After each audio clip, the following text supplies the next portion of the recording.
Jemaat yang dikasihi Tuhan, mari kita memulai ibadah ini dengan sebuah pengakuan bahwa pertolongan kita adalah dalam nama Tuhan yang menjadikan langit dan bumi. Bagi Dia satu-satunya Allah yang penuh hikmat oleh Yesus Kristus, segala kemuliaan sampai selama-lamanya. Kiranya kasih karunia dari Allah Bapa, Allah Putra, dan Allah Roh Kudus menyertai kita sekalian. Amin. Jemaat dipersilakan untuk duduk kembali.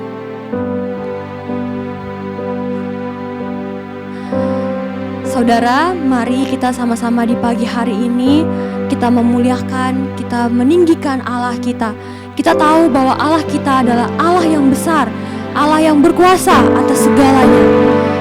Dalam pujian syukur, doa syukur Daud kepada Allah, 2 Samuel 2 ayat 22 berbunyi, sebab itu Engkau besar ya Tuhan, sebab tidak ada yang sama seperti Engkau, dan tidak ada Allah selain Engkau, menurut segala yang kami tangkap dengan telinga kami. Saudaraku, mari kita sama-sama di pagi hari ini memuliakan nama Tuhan. Kita katakan bahwa sebab Kau besar.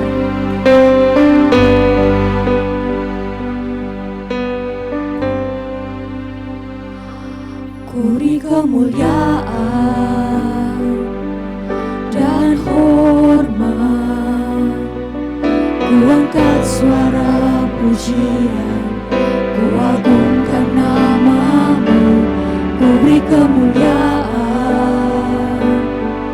dan hormat, ku angkat suara pujian, ku agungkan nama-Mu, sebab Kau besar, perbuatan-Mu ajaib, tiada seperti Engkau,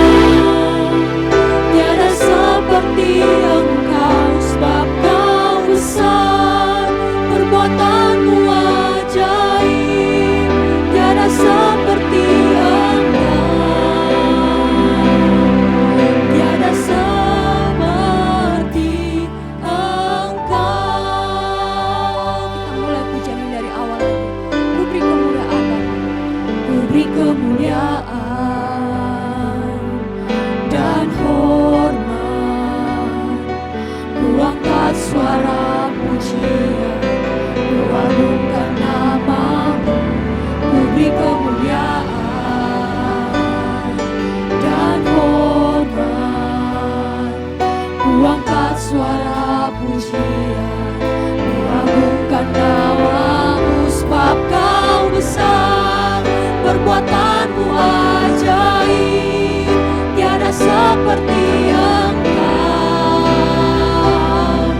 tiada seperti Engkau, sebab Kau besar, perbuatan-Mu ajaib, tiada seperti Engkau, tiada seperti Engkau,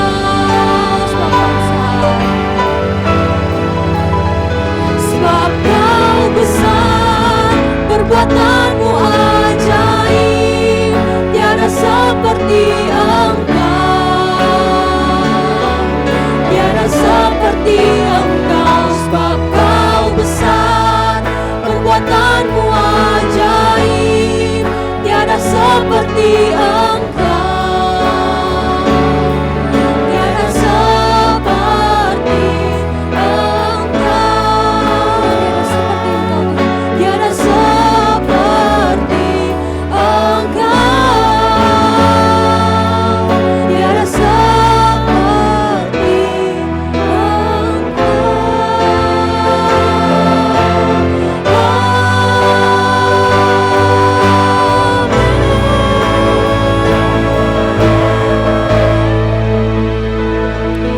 Mari kita satu dalam doa, kita berdoa.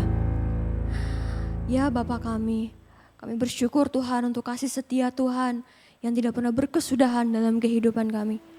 Tuhan, kami anak-anak-Mu, kami jemaat-Mu Tuhan, di pagi hari ini boleh datang, boleh menikmati Tuhan, hadirat Tuhan di tempat ini.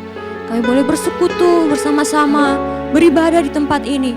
Bukan satu kebetulan Tuhan kami boleh ada dan kami boleh datang sebagaimana kami ada, tapi itu semua karena anugerah daripada Tuhan.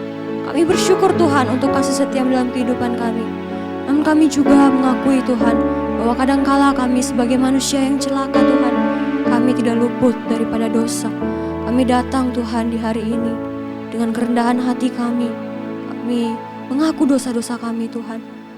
Engkau yang boleh mengutus anak-Mu, Engkau yang boleh menyempurnakan kami Tuhan.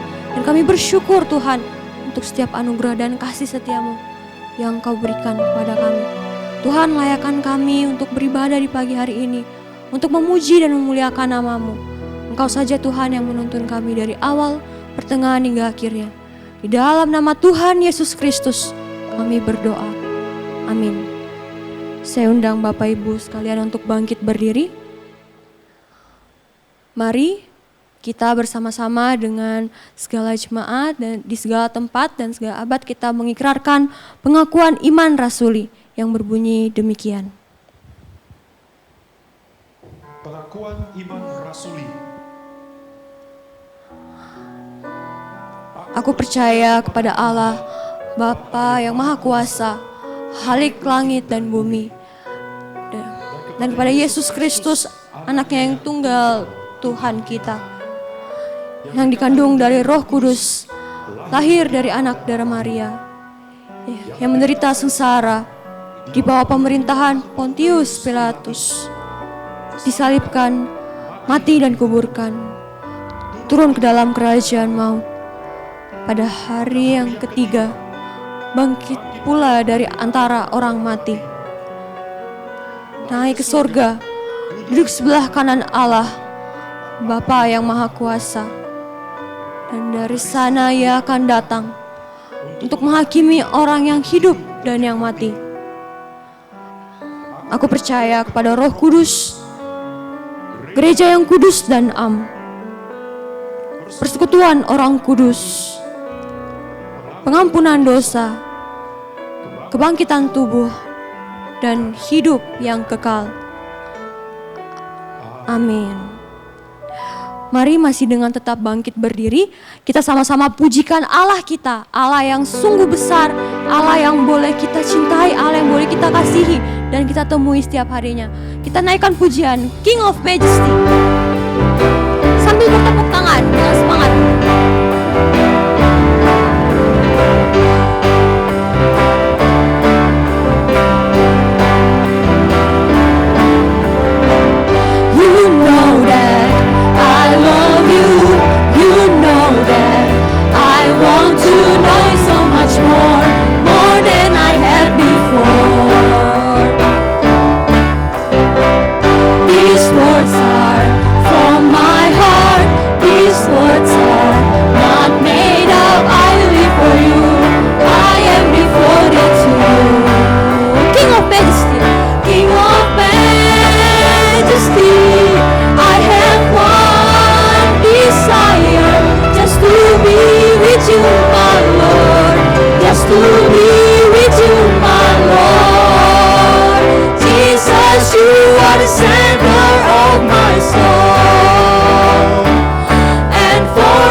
you are the Savior of my soul.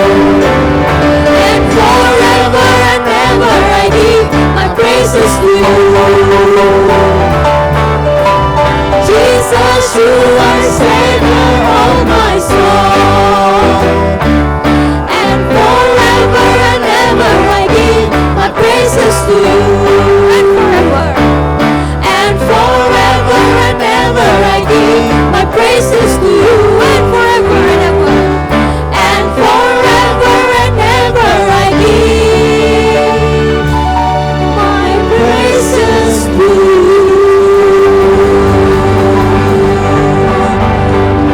Puji nama Tuhan. Bapak Ibu Saudara dipersilakan untuk duduk kembali. Saudara sekalian, bersyukur di hari ini kita boleh sama-sama datang menikmati kasih dan anugerah daripada Tuhan yang telah memerdekakan kita, membebaskan kita dari hukum maut, hukum dosa.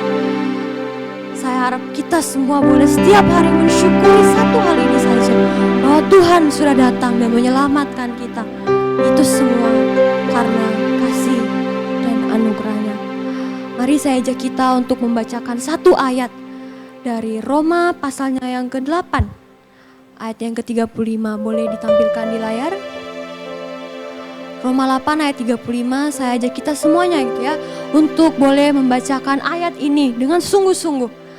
Mari kita membacakannya, 1, 2, 3. Siapakah yang akan memisahkan kita dari kasih Kristus? Penindasan atau kesesakan, atau penganiayaan, atau kelaparan, atau ketelanjangan, atau bahaya, atau pedang. Ya saudara, tidak ada satupun yang dapat memisahkan kita dari kasih Kristus. Kasih itu telah diberikan kepada kita dan itu ada dalam hati kita masing-masing. Kita boleh hidup setiap harinya karena kasih Kristus itu boleh nyata dalam kehidupan kita. Karena itu mari saat ini kita siapkan hati kita untuk mendengarkan khotbah. Kita menikmati kebenaran firman Tuhan.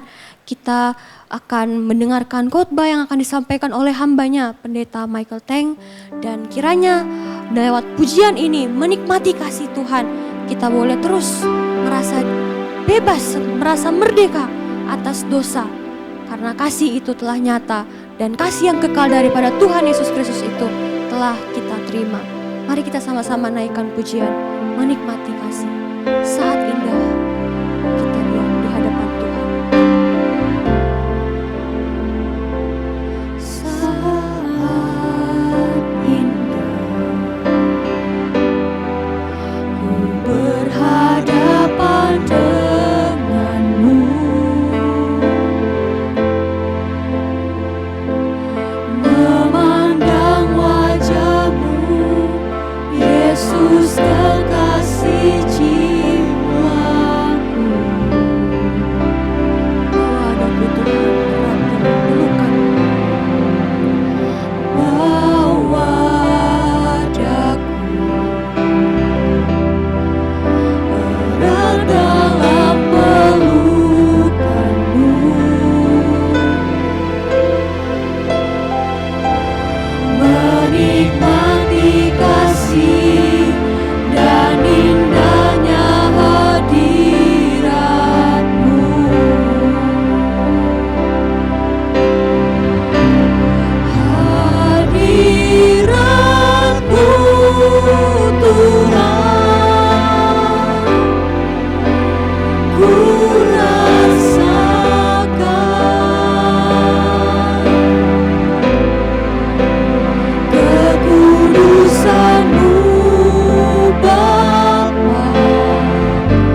menikmati kasih anugerah-Mu,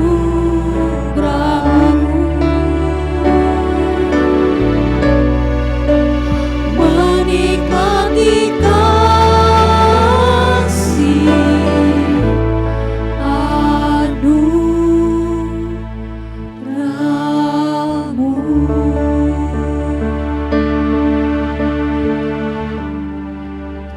Mari kita berdoa. Dengan penuh gentar kami datang kepadamu, sebab kami tahu di bait suci-Mu Tuhan, Engkau hadir, Engkau yang maha kudus, Engkau yang suci dan tidak mentoleransi dosa sekecil apapun. Dengan penuh gentar kami datang kepadamu Tuhan, sebab kami sadar kami manusia yang masih sering jatuh di dalam dosa. Tapi juga dengan penuh syukur kami datang kepadamu, sebab kami hidup oleh karena kasih dan anugerah-Mu. Kami boleh ada berkumpul di bait suci-Mu, menikmati kehadiran-Mu, memuji memuliakan nama-Mu, mendengarkan sabda-Mu. Kami tahu itu semua karena kasih anugerah Tuhan semata. Karena itu ya Tuhan, ini permohonan kami. Pada waktu kami membaca dan merenungkan firman-Mu, ya Tuhan yang Maha Kudus, bicara pada kami, anak-anak-Mu ini, supaya kami boleh mendengarkan sabda-Mu, kami boleh bertumbuh di dalam kebenaran-Mu, dan kami boleh bersama-sama hidup, menang, merdeka di dalam Kristus Yesus Tuhan kami. Karena inilah permohonan kami kepadamu ya Tuhan, bicara pada kami. Anak-anak-Mu sudah siap untuk mendengarkan. Di dalam nama Tuhan Yesus, Juru Selamat kami yang hidup, kami berdoa. Amin. Selamat siang, rekan-rekan sekalian. Puji Tuhan untuk kesempatan kita boleh berkumpul bersama di rumah Tuhan ini untuk bisa beribadah kepada Tuhan. Saya Michael Teng, saat ini dipercayakan Tuhan untuk melayani di STT Saat Malang. Saya membawa salam hangat dari seluruh keluarga besar STT Saat kepada rekan-rekan sekalian BCS Medan. Biarlah kita semua boleh bright, bersinar bagi kemuliaan Tuhan. Ya. Nah saudara, di dalam kerinduan kita untuk bisa bersinar bagi kemuliaan Tuhan, tema yang kita akan sama-sama pikirkan pada siang hari ini adalah hidup merdeka di dalam kemenangan. Ya, nah saudara, biarlah kita semua bisa merasakan kemerdekaan yang di dalam Kristus itu dan bisa mengalami kemenangan dalam hidup kita oleh karena Roh Kudus memimpin dan menyertai perjalanan kita semuanya. Mari kita membuka bersama-sama kitab Roma pasal yang ke-8. Saudara, saya akan membacakan ayat 1 sampai 5, kemudian ayat 12 sampai 14. Ya. Nah, saudara nanti pulang ke rumah bisa membaca keseluruhan kitab Roma pasal yang ke-8 ini untuk menikmati jaminan kemenangan di dalam Kristus Yesus oleh karena Roh Kudus yang diam dan bersama-sama kita memimpin kehidupan kita sehingga kita ini lebih daripada umat pemenang oleh karena Tuhan Juru Selamat kita. Nah saudara, kita lihat bersama di dalam Roma pasal 8 ayat 1 sampai 5, kemudian 12 sampai 14. Demikianlah firman Tuhan. Demikianlah sekarang tidak ada penghukuman bagi mereka yang ada di dalam Kristus Yesus. Roh yang memberi hidup telah memerdekakan kamu dalam Kristus dari hukum dosa dan hukum maut. Sebab apa yang tidak mungkin dilakukan hukum Taurat karena tak berdaya oleh daging, telah dilakukan oleh Allah. Dengan jalan mengutus anaknya sendiri dalam daging, yang serupa dengan daging yang dikuasai dosa karena dosa. Ia telah menjatuhkan hukuman atas dosa di dalam daging, supaya tuntutan hukum Taurat digenapi di dalam kita yang tidak hidup menurut daging, tetapi sekarang hidup menurut roh. Sebab mereka yang hidup menurut daging memikirkan hal-hal yang dari daging, mereka yang hidup menurut roh memikirkan hal-hal yang dari roh. Kita lihat ayat yang ke-12 sampai 14. Jadi saudara-saudara, kita adalah orang berhutang, tetapi bukan kepada daging, supaya hidup menurut daging. Sebab jika kamu hidup menurut daging, kamu akan mati. Tetapi jika kamu oleh roh, kamu mematikan perbuatan tubuhmu, kamu akan hidup. Sebab semua orang yang dipimpin roh Allah adalah anak Allah. Demikian jauh pembacaan firman Tuhan. Berbahagialah setiap kita yang membaca, merenungkan dan melakukan firman Tuhan di dalam hidup kita setiap hari. Saudara dalam Tuhan, saudara kalau pencinta sepak bola, siapa boleh angkat tangan pencinta sepak bola? Cukup banyak ya. Nah, saudara kalau pencinta sepak bola, peristiwa Senin yang lalu itu menjadi sebuah peristiwa yang viral di Indonesia, bukan ya? Karena pada waktu Senin tanggal 19 Juni 2023 ada berita besar dan sebuah bola, saudara ya. Pertandingan sepak bola antara peringkat nomor 149 dunia. Dunia ini ada berapa ratus negara, saudara. Ya, peringkat 149 itu berarti yang menjelang di bawah-bawah itu, saudara ya. Itu adalah tim sepak bola Indonesia. Melawan, saudara, ini kena angin, kena mimpi apa di siang bolong gitu ya. Bisa melawan Argentina. Peringkat nomor 149 lawan nomor 1. Dan peringkat nomor 1 ini menang Piala Dunia yang heboh sekali itu, saudara. Ya. Nah, saudara, waktu Indonesia melawan Argentina, ini bukan cerita Daud melawan Goliat, saudara.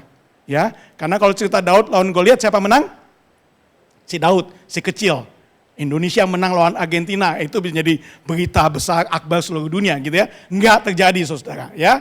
Yang terjadi seperti yang diprediksi banyak orang, Indonesia itu kalah ya. Nah, yang menarik perhatian saya bukan karena Indonesia kalah, saudara. Karena itu bukan berita yang mengagetkan kita kan. Yang menarik perhatian saya adalah apa yang dituliskan di dalam media digital ya di seluruh dunia, bercerita mengenai, khususnya di Indonesia, mengenai komentar-komentar tentang pertandingan ini, saudara. Nah, saya mencatat beberapa contohnya, ya, judul berita yang ada di media Indonesia.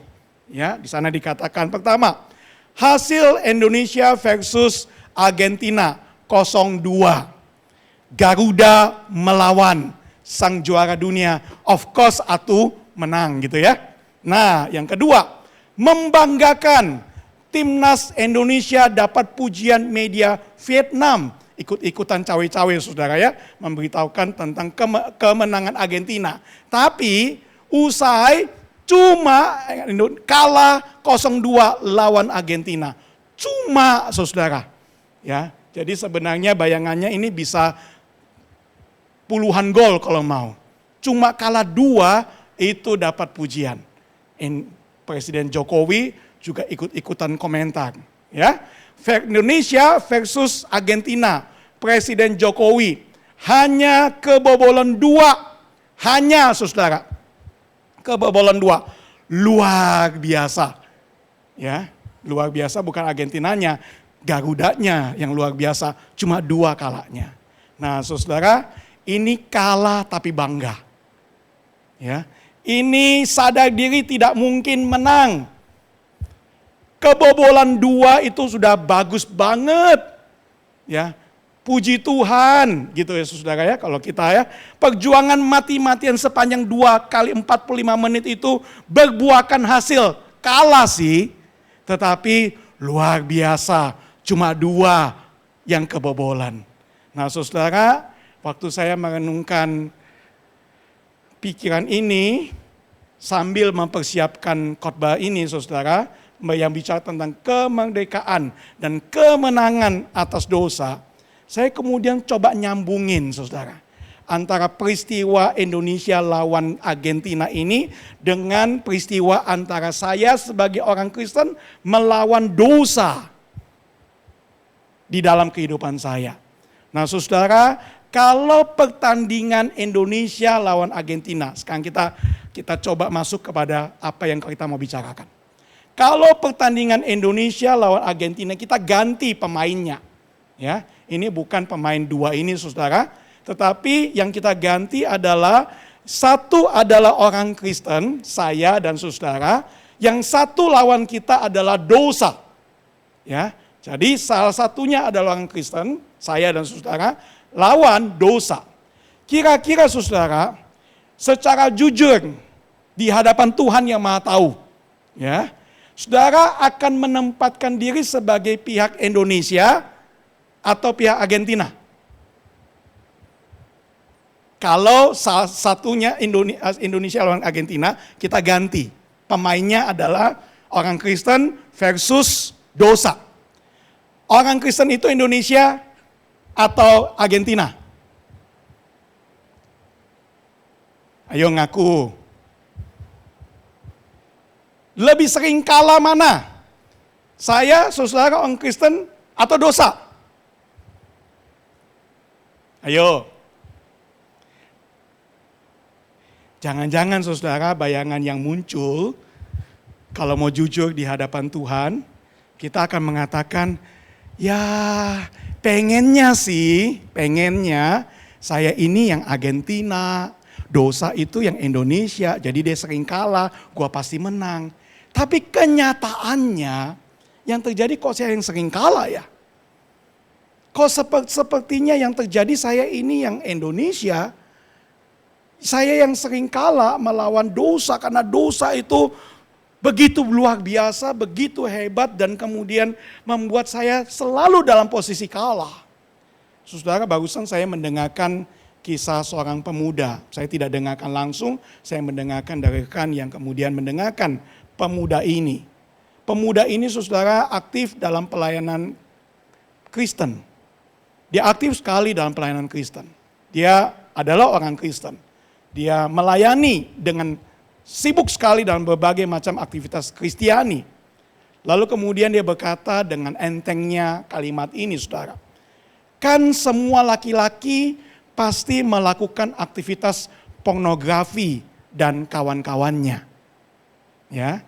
Jadi kalau saya seperti itu ya wajar aja. Tidak benar-benar kecanduan aja pada pornografi dan kawan-kawannya, itu sudah bagus banget. Saya ulangi ya kalimat ini ya.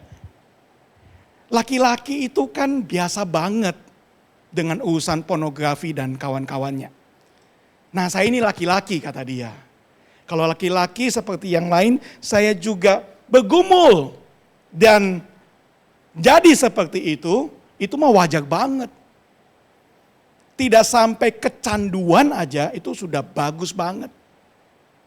Kalau kita ganti ini dalam peristiwa sebagai pengusaha misalnya.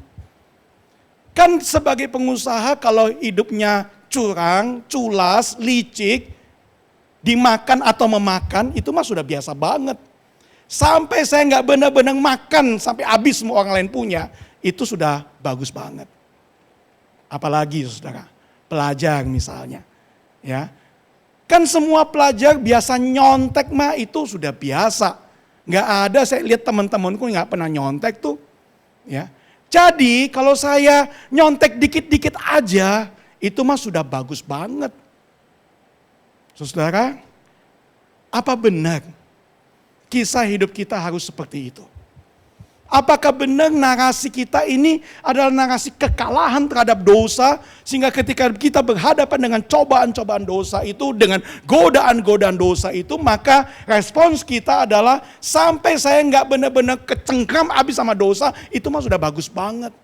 Nggak ada narasi kemenangan, yang ada adalah narasi kekalahan. Apakah benar Alkitab menjelaskan bahwa kehidupan anak Tuhan adalah kehidupan yang seperti itu? Jawabannya tidak, saudara. Firman Tuhan yang kita baca dalam kitab Roma ini menjelaskan bahwa narasi kehidupan anak-anak Tuhan adalah narasi kemenangan, bukan kekalahan. Kita ini lebih daripada orang-orang menang, kata Paulus dalam kitab Roma pasal 8 ini. Oleh karena Tuhan Yesus juru selamat kita. Kita punya narasi kemenangan, saudara. Kita tidak boleh menjadi orang-orang Kristen yang kemudian mengatakan nggak sampai terjebak, terbelenggu, habis di dalam pornografi aja udah bagus banget. Gak sampai jadi pengusaha yang kemudian makan semua orang, itu udah bagus banget. Gak sampai jadi siswa atau pelajar yang nyontek habis-habisan, gak pernah belajar, itu mah udah bagus banget. Enggak, saudara. Firman Tuhan memberitahukan kepada kita bahwa kehidupan kita sebagai anak Tuhan bukan kehidupan kekalahan karena dosa, tapi ada sebuah kehidupan kemenangan di dalam Kristus Yesus. Itu sebabnya saudara, kalau kita baca pasal 8 ini dimulai dengan kata demikianlah. Kata demikianlah ini dalam terjemahan bahasa Inggris adalah therefore. Oleh karena itu. Karena itu saudara, karena muncul kata demikianlah atau oleh karena itu, maka kita harus lihat ayat sebelumnya. Di pasal 7 saudara, Paulus itu sedang menceritakan bagaimana pengalaman rohani dia sebagai anak Tuhan. Nah, sebagai anak Tuhan dia menceritakan dengan penuh kejujuran bahwa dia sedang bergumul dengan keinginan daging. Pembacaan kita tadi banyak cerita tentang bagaimana keinginan daging saudara. Keinginan daging itu adalah keinginan dosa kita tadi. Ya, kecenderungan kita untuk tadi pornografi, untuk cinta uang, untuk kemudian cari gampang dalam pelajaran sebagainya. Nah, semua keinginan-keinginan daging yang berdosa itu kemudian Paulus katakan bahwa dia mengalami pertentangan di dalam diri. Roma pasal 7 menceritakan pergumulan rohani seorang anak Tuhan bernama Paulus yang berkata, aku dalam hidupku itu aku rindu untuk melakukan kehendak Tuhan. Tetapi aku ada pertentangan dengan keinginan daging yang masih bergulat dalam hidupku. Dan di dalam pergumulan itu, aku seringkali mendapati diriku ini jatuh di dalam keinginan daging. Bukan hidup menurut keinginan Tuhan. Nah saudara, Paulus dengan jujur menceritakan bahwa dia juga adalah orang yang bergumul. Apakah itu hanya pada Paulus? Paulus mengatakan tidak. Saudara, kalau kita baca dalam Galatia pasal 5 ayat 17. Di sana kemudian Paulus menceritakan ini kepada jemaat di Galatia, kepada orang-orang Kristen. Sebab keinginan daging berlawanan dengan keinginan roh, dan keinginan roh berlawanan dengan keinginan daging. Sama saudara. Ya, itu fenomena yang muncul. Keduanya bertentangan. Sehingga, ini perhatikan, kamu setiap kali tidak melakukan apa yang kamu kehendaki. Nah, kamu itu adalah jemaat Galatia, orang-orang Kristen. Ini berarti Paulus mengatakan apa yang dikatakan oleh dirinya di dalam Roma pasal 7 menceritakan pergumulan pribadinya itu. Itu bukan hanya menjadi pergumulan dia saja, tapi itu kemudian menjadi pergumulan dari setiap anak-anak Tuhan. Dalam pergumulan setiap anak-anak Tuhan ini, Paulus kemudian berkata, aku manusia celaka. Siapa yang dapat melepaskan aku dari tubuh maut ini? Ada dua hukum yang bertentangan dalam hidupku ini. Aku rindu sekali melakukan kehendak Tuhan. Aku mau hidup sebagai anak Tuhan. Aku mau menyenangkan Tuhan dalam hidupku. Tapi mengapa dosa itu, keinginan daging itu terus menggodai hidupku. Dan aku sering mendapati diriku ini, tubuhku ini, jatuh lagi, kalah lagi. Paulus berseru, aku ini manusia celaka. Siapa yang dapat melepaskan aku dari tubuh maut ini? Apakah ini juga seruan hatimu hari ini?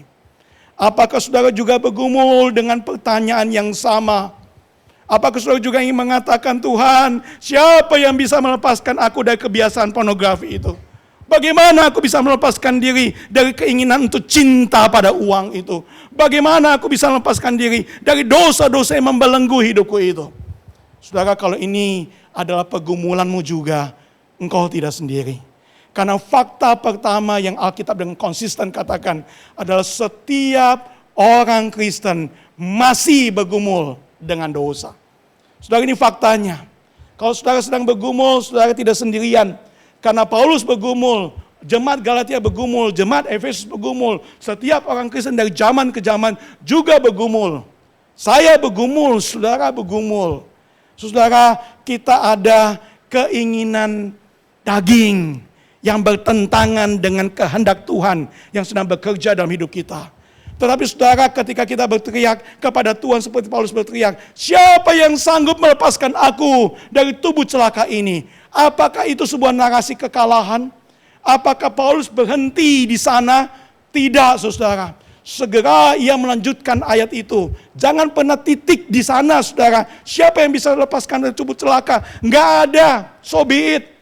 Saya terus seperti ini karena memang aku manusia celaka. Enggak. Karena ini bukan narasi kekalahan. Paulus tidak berhenti di sana, saudaraku. Paulus melanjutkan, syukur kepada Allah oleh Yesus Kristus Tuhan kita. Ada jawaban, ada solusi bagi dosa-dosa kita. Ada Tuhan Yesus Kristus yang akan membebaskan kita dari belenggu dosa itu. Fakta yang pertama, kita memang masih bergumul. Tapi ada fakta yang kedua yang tidak boleh kita lepaskan dari pergumulan kita sebagai anak Tuhan di dalam dosa itu. Adalah Tuhan ada di pihak umat percaya.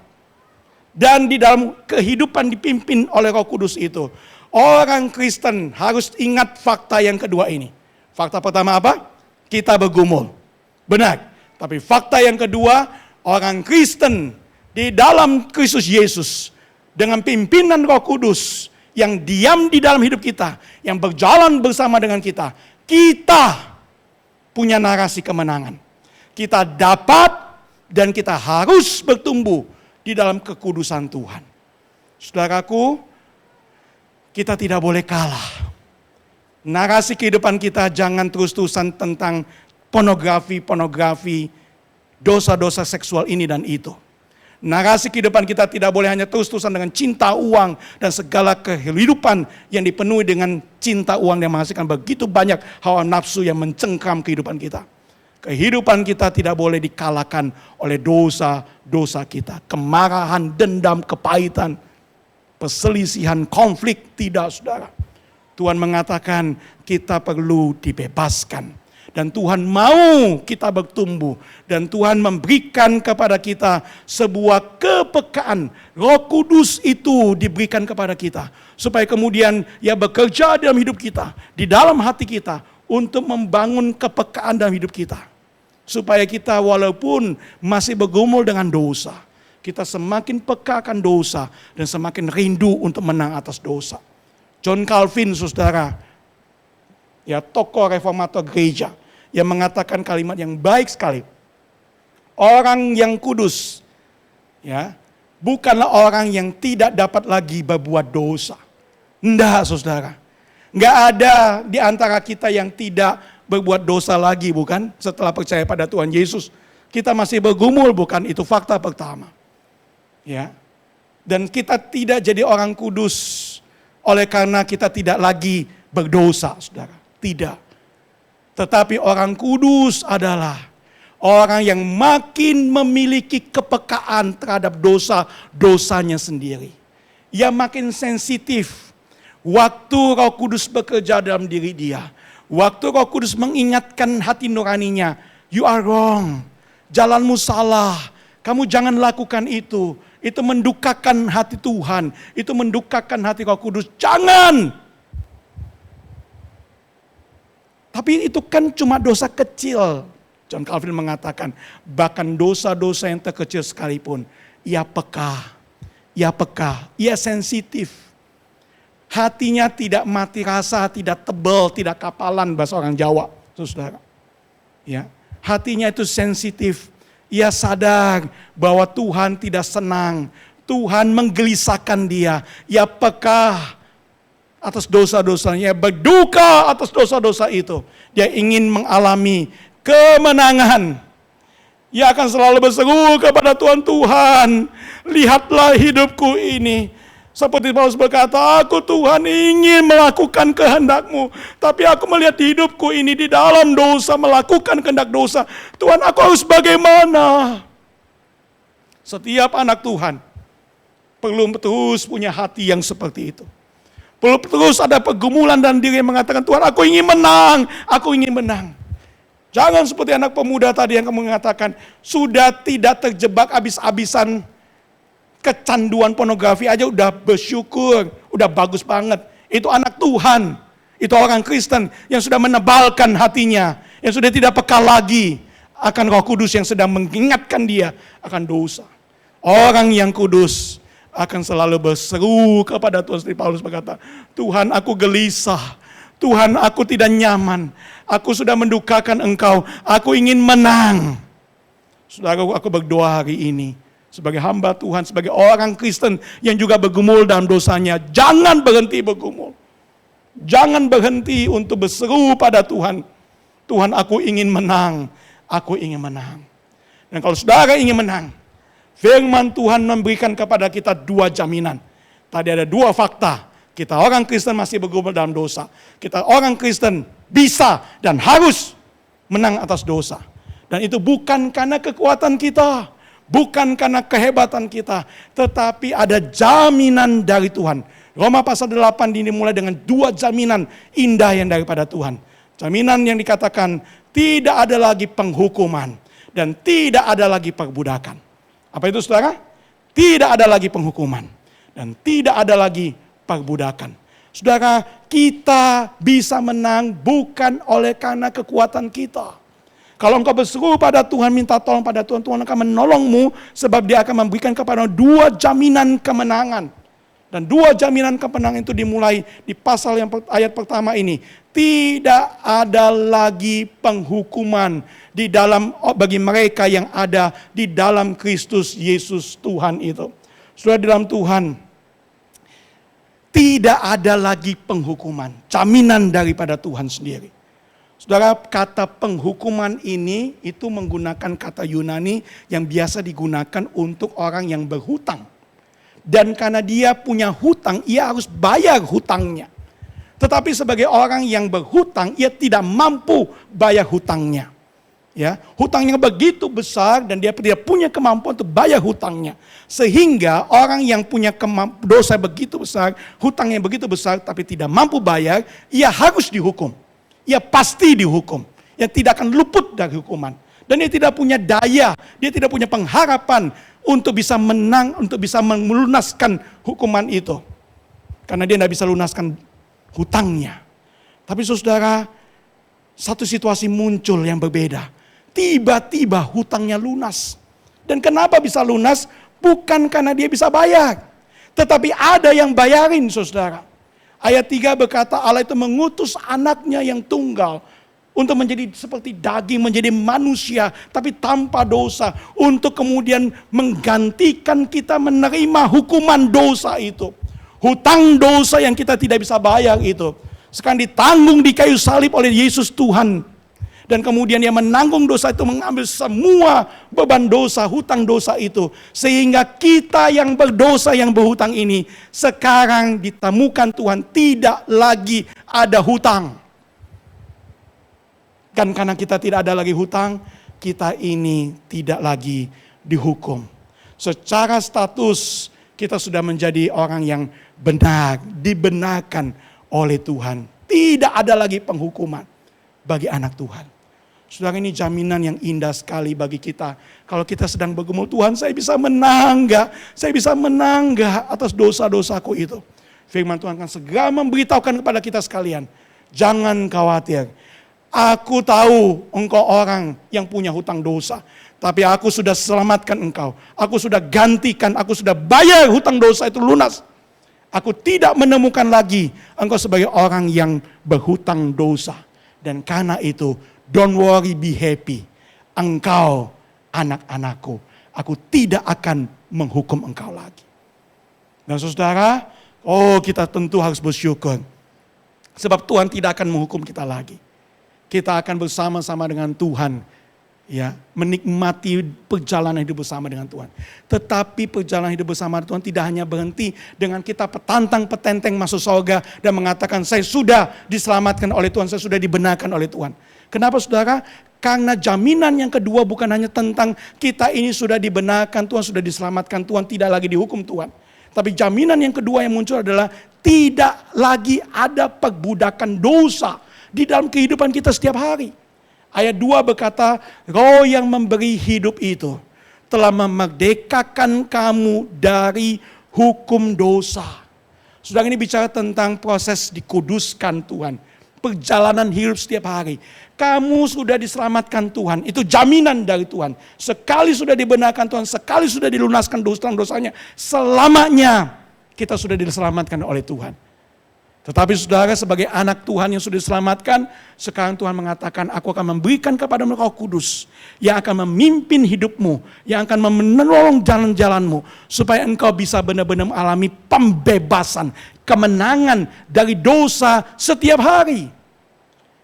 Tidak boleh anak Tuhan hidup mengatakan diri sudah dibenarkan Tuhan, pasti masuk surga, tapi kehidupannya tidak seperti anak Tuhan, tapi seperti anak hantu. Gak bisa, saudara. Gak cocok. Bukan itu maksud Tuhan. Jaminan Tuhan bukan supaya kita kemudian anak Tuhan masuk surga, tapi perilaku kayak anak hantu. Gak bisa. Gak cocok. Gak konsisten dengan pimpinan Tuhan. Sebab anak Tuhan yang konsisten adalah dia anak Tuhan oleh karena Tuhan, dan perjalanan hidupnya akan dipimpin Tuhan. Roh Kudus dikatakan di sana akan berjalan bersama denganmu. Ayat 4 di sana dikatakan tuntutan hukum Taurat digenapi dalam kita, tetapi yang tidak hidup menurut daging, tapi hidup menurut roh. Di dalam terjemahan lain, hidup berjalan dalam pimpinan Tuhan. Pimpinan Roh Kudus. Oh, Tuhan berjalan bersama dengan kita.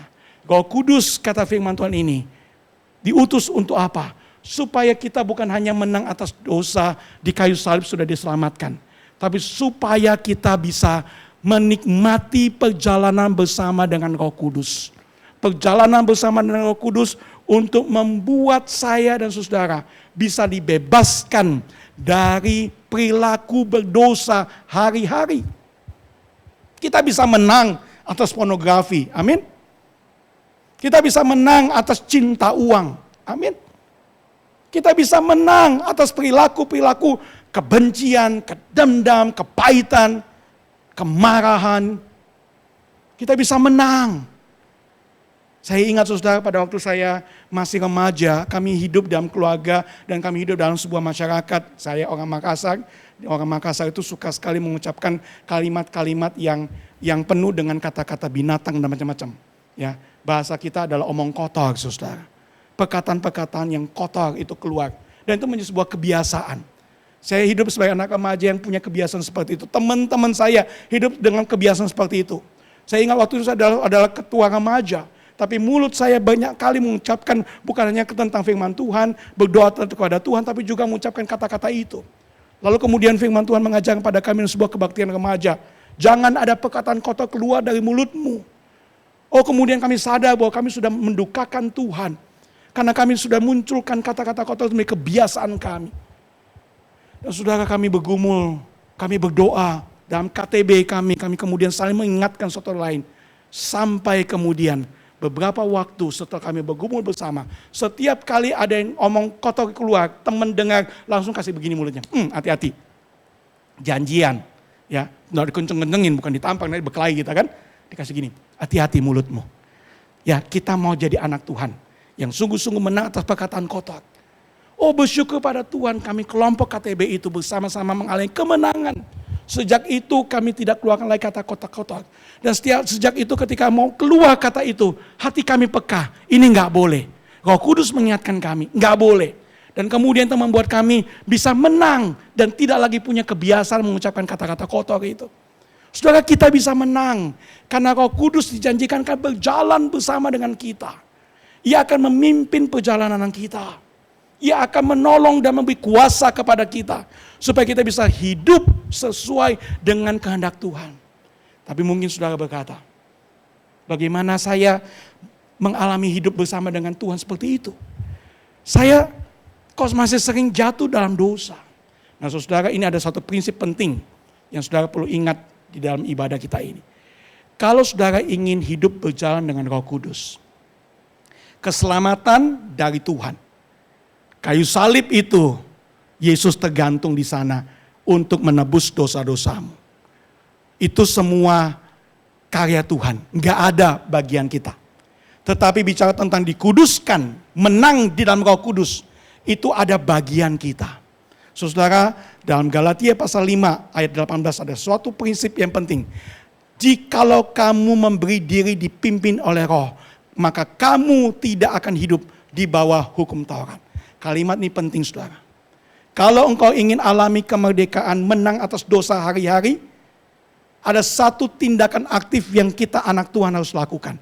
Beri diri, sukarela, proaktif, beri diri, dipimpin oleh Roh Kudus.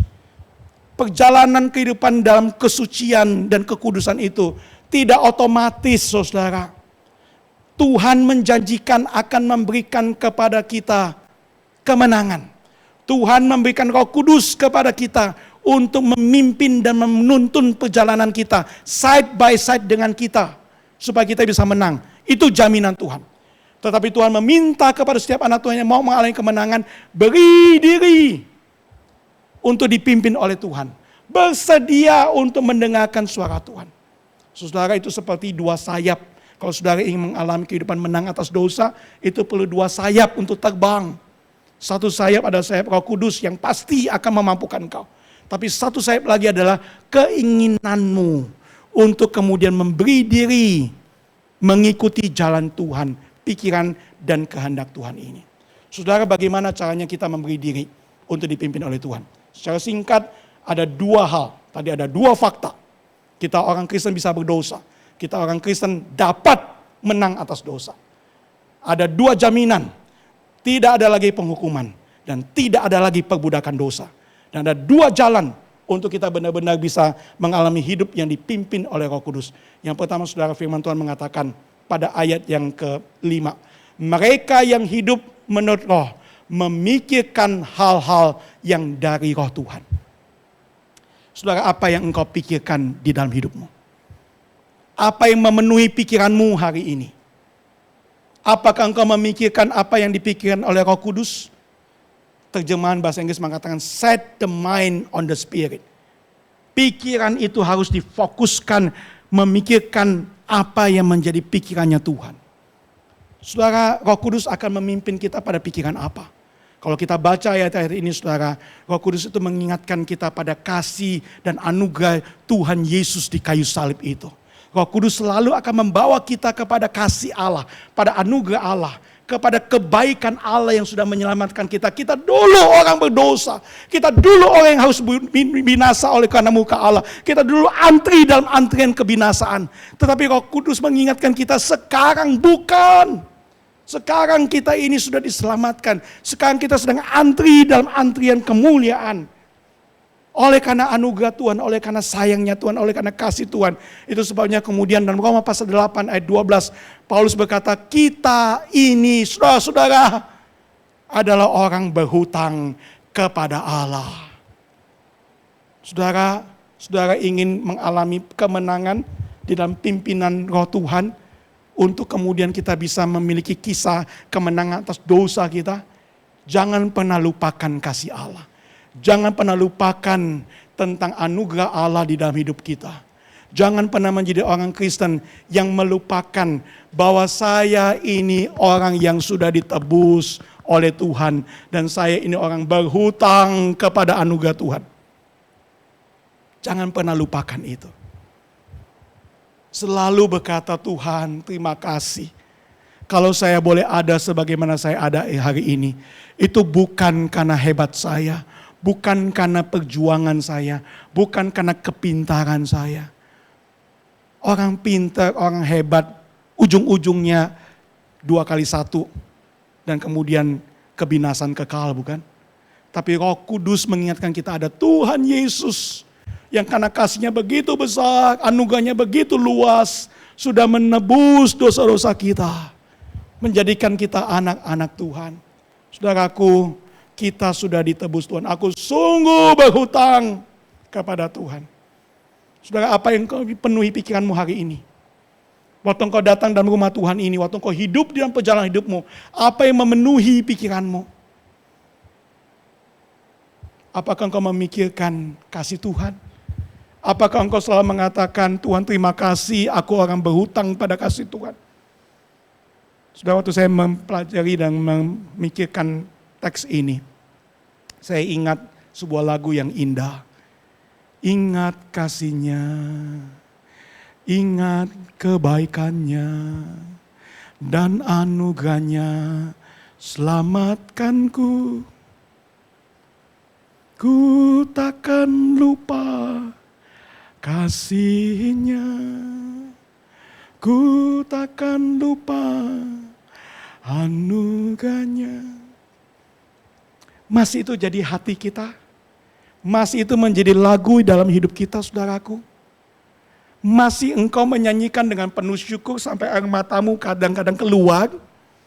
Karena engkau sadar bagaimana engkau dulu orang berdosa, dan sekarang engkau menjadi orang yang sudah diselamatkan oleh Tuhan, dan engkau mengatakan, aku tidak pernah mau lupa Tuhan, aku orang berdosa, aku berhutang, tapi Tuhan sudah bayar hutang itu. Aku berhutang lagi bukan pada dosa, tapi sekarang pada Allah. Saudara mau menjadi orang yang menang, jangan pernah lupa, kita semua orang berhutang pada anugerah Allah. Amin. Yang terakhir, kalau engkau ingin menang, saudaraku, firman Tuhan pada ayat 13 berkata, kalau engkau mau hidup oleh Roh, matikan perbuatan tubuhmu itu. Matikan. Saudara, kata matikan ini itu bicara tentang sebuah peperangan. Ini antara you atau gua yang hidup. Kira-kira begitu. Saudara, banyak kali orang-orang Kristen itu tidak mengalami kemenangan. Bukan sekedar oleh karena dia tidak sudah melupakan bahwa Tuhan mengasihi dia begitu rupa dan dia berhutang kepada Tuhan, tetapi karena dia salah gaya, saudara. Ya, salah gaya. Kalau kemudian kita lagi pergi ke pesta, kemudian ada dress code. Ya, mesti pakai baju yang mengikuti tema pesta itu. Tapi kita nggak ngikutin, masuk ke sana salah kostum, salah gaya. Begitu banyak orang Kristen terhadap dosa, saudara. Kita bersama-sama dengan dosa, kita entertain dosa itu. Kita menikmati dosa itu. Kita membuatnya menjadi kawan dan lawan yang kemudian kita ajak main-main. Dosa itu seperti juggling api, saudara. Sudah pernah lihat ada orang main api, kemudian dia juggling begitu ya? Api itu bahaya, tapi dia juggling. Dia mengatakan dia bisa oke dengan itu. Kita kadang-kadang dengan dosa begitu, bukan? Api itu, saudara, dosa yang berbahaya itu. Kita mainin, kita entertain, kita anggap biasa. Firman Tuhan mengatakan kalau kita mau menang, jangan anggap biasa dosa. Sebab relasi kita dengan dosa adalah relasi peperangan rohani. Dan dalam peperangan rohani itu firman Tuhan mengatakan, engkau perlu membuat dia mati. Dalam hidup bersama dengan Roh Kudus, saudara, pilihannya nggak ada tengah-tengah non-blok, nggak ada. Pilihannya adalah bagaimana engkau hidup dipimpin oleh Roh Kudus, atau kemudian engkau akan mendukakan Roh Kudus seperti Efesus pasal 4 katakan. Kalau engkau hidup menurut daging, engkau akan mendukakan Roh Kudus. Kalau engkau mau hidup dipimpin oleh Tuhan, engkau akan hidup di dalam anugerah Tuhan, bebas dan merdeka dari dosamu. Sudah dalam Tuhan, nggak ada non-blok dalam hubungan dengan dosa. Nggak ada. Ini peperangan. Dan dalam peperangan ini, Tuhan mau mengatakan pada kita, itu harus mulai dari hatimu. Saya senang dengan kalimat dari Santo Agustinus ini. Our life is a gymnasium of desire. Ya, kalau saya mau tambahkan, our heart is a battle arena of desire. Mulai dari dia masih menjadi keinginan dalam hati. Ketika gue pengen lakukan sesuatu yang tidak sesuai dengan kehendak Tuhan itu. Lalu Roh Kudus beri kepekaan seperti John Calvin tadi katakan kan. Beri kepekaan, jangan. Itu dosa, itu mendukakan Roh Kudus. Itu tidak sesuai dengan pimpinan Tuhan. Jangan kemudian dialog lagi dengan dosa. Hadapi, berperanglah, minta kekuatan daripada Roh Tuhan. Untuk kemudian kita bisa mengalami peperangan rohani itu. Dan kemudian bisa menang atas peperangan rohani itu.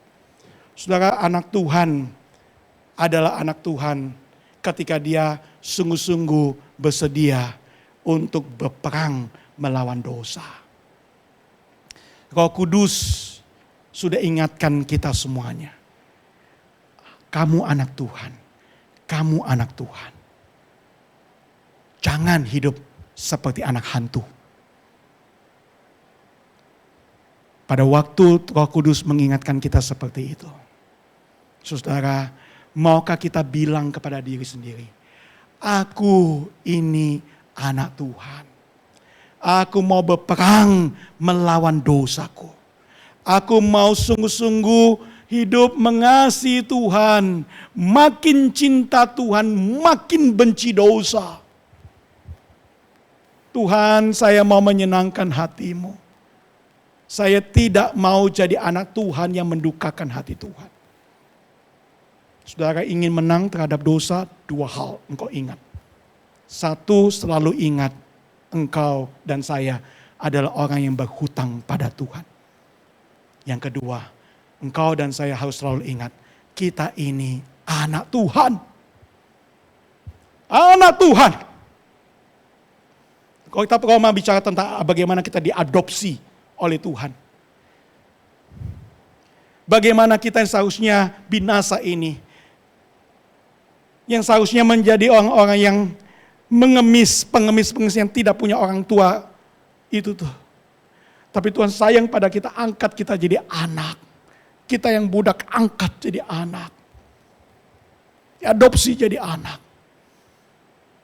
Dan sekarang saya anak Tuhan. Saya mau hidup sebagai anak Tuhan. Saya mau banggakan hati Bapakku di sorga.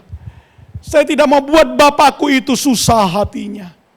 Hai anak-anak, bukankah ketika Bapamu di dunia ini sudah berjuang sedemikian rupa untuk memberikan segala yang kau butuhkan.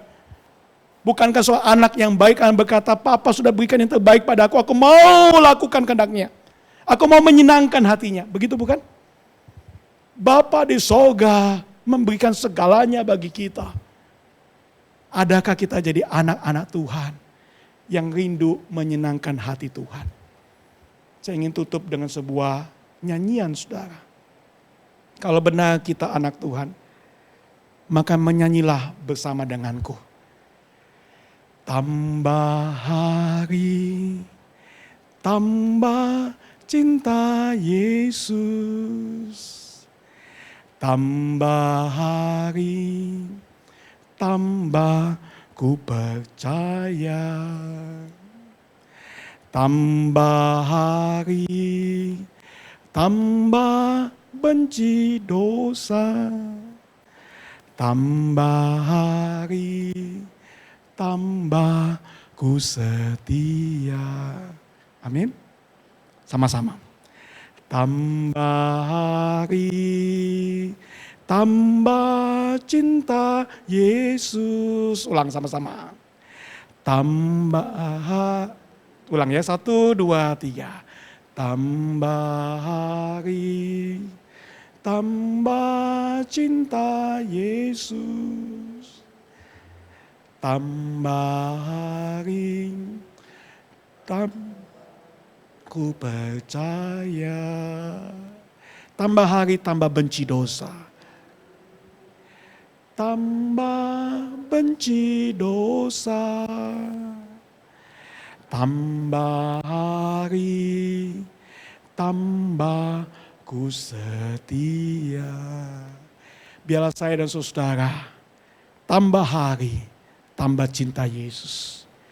Tambah hari, tambah dipimpin Roh Kudus. Dan tambah hari, tambah benci dosa. Tambah hari, tambah jadi orang yang menang. Amin. Mari kita berdoa. Terima kasih Tuhan, Engkau mengenal kami. Terima kasih Tuhan, Engkau memberi jaminan pada kami. Terima kasih ya Roh Kudus, Engkau menuntun perjalanan hidup kami untuk alami kemenangan. Karena itu kami ingin jadi anak-anak Tuhan yang sungguh hidup memuliakan dan menyenangkan Tuhan. Mampukan kami Roh Kudus untuk hidup menang atas dosa. Tambah hari, tambah cinta Yesus. Tambah hari, tambah benci dosa. Tambah hari, tambah percaya. Tambah setia. Tambah menang atas dosa-dosa itu. Dalam nama Tuhan Yesus, Juru Selamat kami yang hidup, kami berdoa. Amin.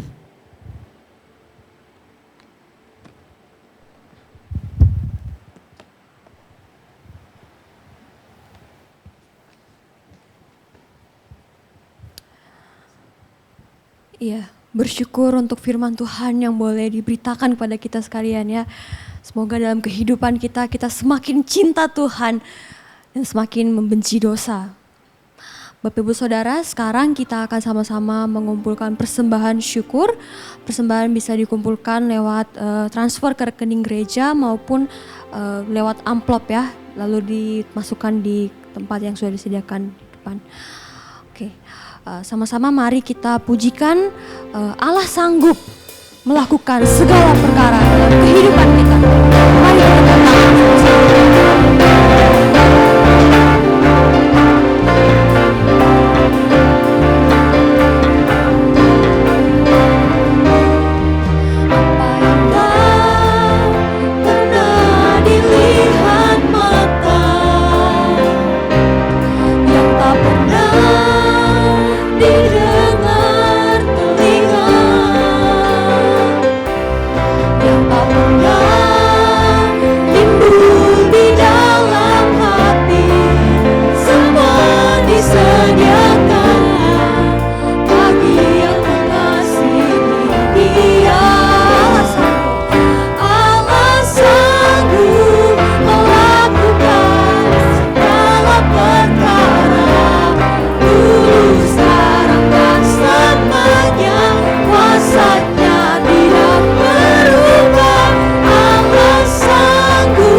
syukur Tuhan tiada habisnya atas anugerah Tuhan dalam kehidupan kami. Kami berucap syukur Tuhan untuk setiap hal yang boleh terjadi dalam kehidupan kami. Di saat ini Tuhan kami mengucap syukur untuk firman yang boleh ditaburkan dalam hati kami.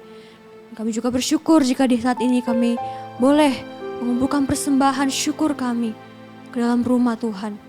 Tuhan kami berdoa agar kiranya persembahan ini boleh menjadi persembahan yang harum.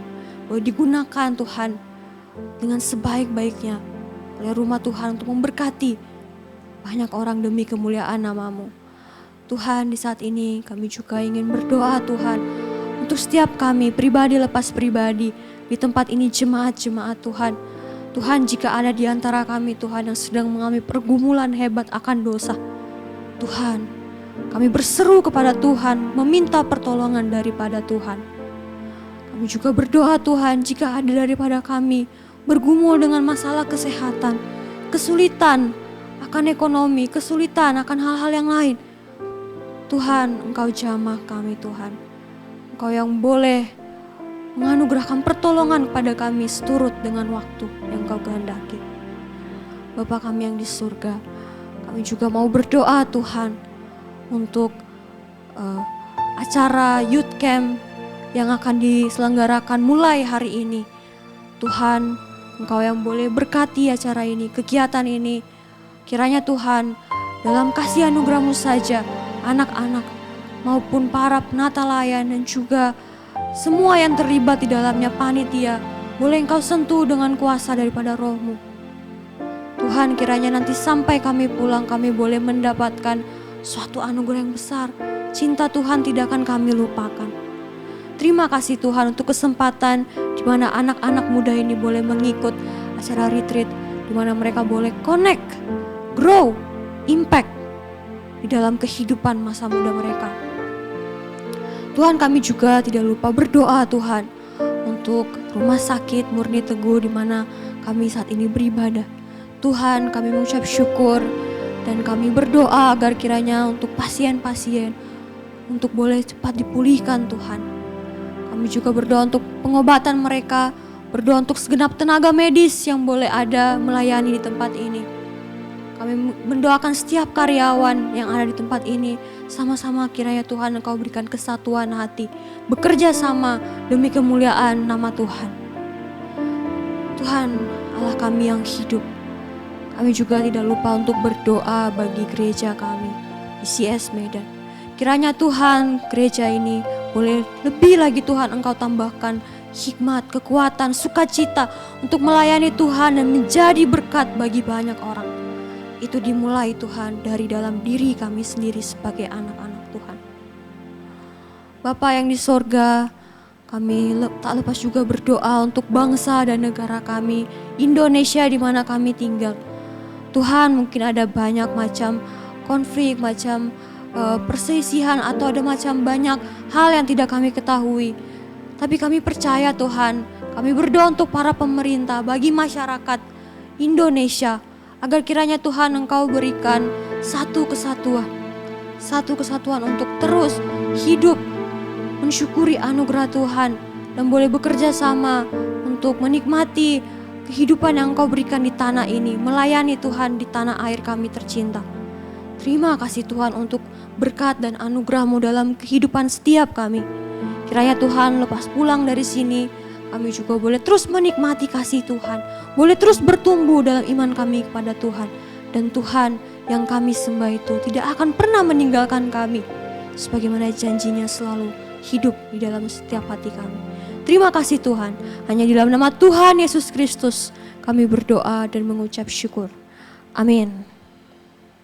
Saudara, mari saat ini kita berikan segala kemuliaan, pujian, hormat hanya bagi Tuhan kita. Doksologi.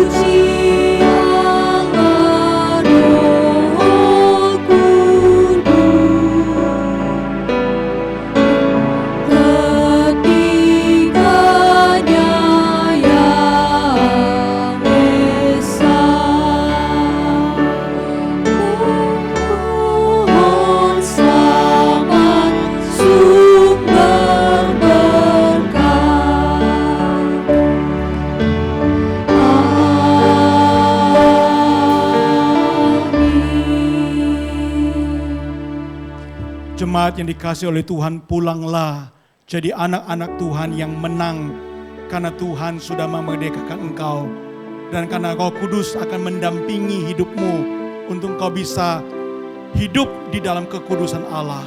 Terimalah berkat yang daripada Tuhan. Tuhan memberkati engkau dan melindungi engkau. Tuhan menyinari engkau dengan wajah-Nya dan memberi engkau kasih karunia. Tuhan menghadapkan wajah-Nya kepadamu dan memberi engkau damai sejahtera untuk hidup dalam anugerah Tuhan sampai kita semua berjumpa dengan Dia muka dengan muka dalam kekekalan yang bahagia. Amin.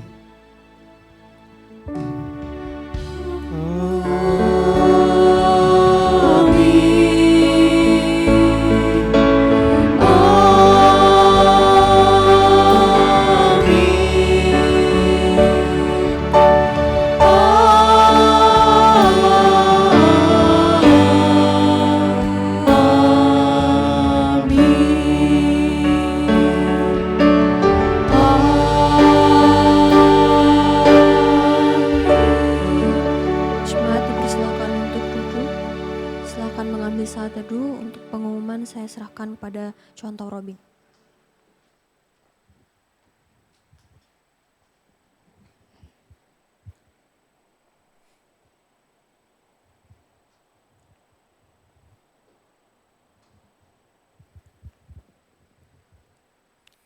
Baik, jemaat dikasih Tuhan, Shalom. Selamat hari Minggu untuk kita semua. Mari seperti biasa kita boleh kasih salam dulu kanan kiri, depan belakang. Katakan Happy Sunday, salam sejahtera bagi saudara.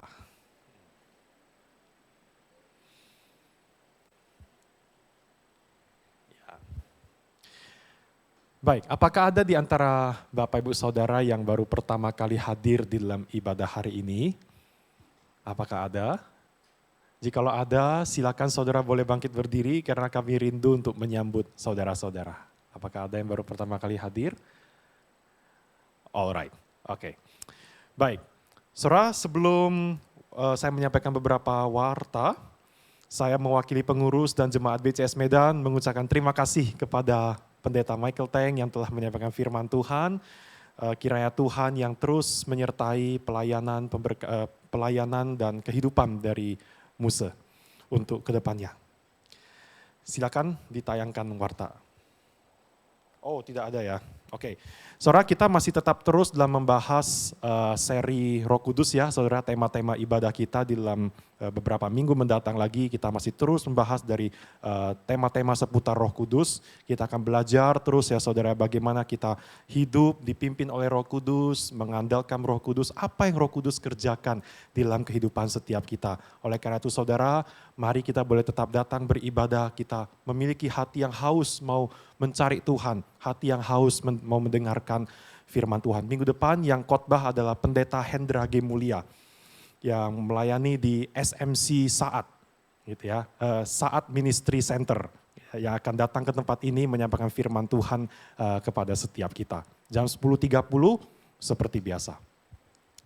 Kemudian saudara, kita terus dukung dalam doa untuk Youth Camp. Jadi setelah selesai ibadah ini, beberapa teman-teman remaja dan juga beberapa orang-orang terlibat dalam pelayanan akan berangkat ke daerah Sibisa. Itu 4,5 jam perjalanan kira-kira. Jadi kita doakan terus saudara ya untuk perjalanan bisa tiba dengan selamat semuanya dan acara dapat berlangsung dengan baik dan iman pertumbuhan anak-anak remaja sekitar lebih kurang 100 orang dapat bertumbuh di dalam Tuhan. Oke, next. Ini jadwal pelayanan minggu depan. Silakan saudara boleh memperhatikannya. Ya. Ini persembahan minggu lalu, saudara. Oke, baik. Demikian saja warta pengumuman hari ini. Selamat hari Minggu, saudara-saudara. Tuhan Yesus memberkati setiap kita.